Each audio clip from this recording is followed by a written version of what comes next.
Good morning students, English with SS চ্যানেলে সকলকে welcome. Myself Sushant sir. আজকের ক্লাস নাম্বার 96। তো 95টা ক্লাস যে অলরেডি ছেড়ে দিয়েছি, সেখানে কিন্তু বেসিক ক্লাস প্রায় 30-35টা আছে, বাদ বাকিগুলো একদম মক টেস্টের উপর ক্লাস। প্রত্যেকে ক্লাস দেখছো, তো অসংখ্য স্টুডেন্টস আছে যারা বেসিক ক্লাসগুলো ঠিক মতো দেখে না। আমি বলবো দেখতে, যারা আমার কাছে পড়ে অবশ্যই তাদের উদ্দেশ্যে বলবো, যারা পড়ে না তারা নিশ্চয়ই দেখছে বা দেখবো।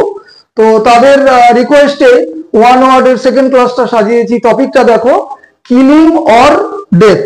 খুব ইম্পর্টেন্ট টপিক আজকের। তো বারবার এগুলো না বলে আমি তবে একটা বলে বাদ বাকিগুলো তোমাদের ডান দিকে চলে যাই। Murder of one's father. Father হলে কি হবে?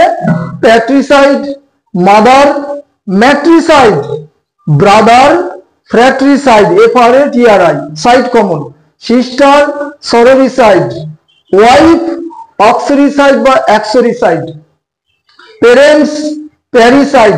তো এগুলোর মানে প্রত্যেকে আমরা জানি, তো বেঙ্গলি মিনিংটা বললাম না। নেক্সট 7 নম্বর পরীক্ষায় দেওয়ার মতো, race, murder of a race, genocide. 8 number infant, infanticide, শিশু হত্যা। 9 নম্বর মোস্ট ইম্পর্টেন্ট, কিং বা কুইন, কি বোঝাবে এটা? রেজিসাইড, বিশেষ দেওয়া। নেক্সট ম্যান বা ওম্যান হত্যা, কি হবে? Homicide. Next one's children, filicide.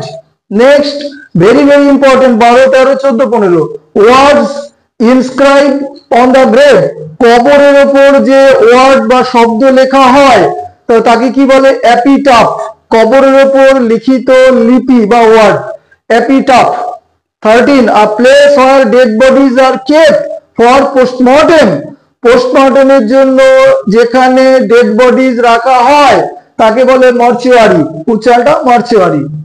Next very very important, poem of lamentation, শোকের কবিতা, দুঃখের কবিতা, এলিজি, উচ্চারণটা হচ্ছে এলিজি।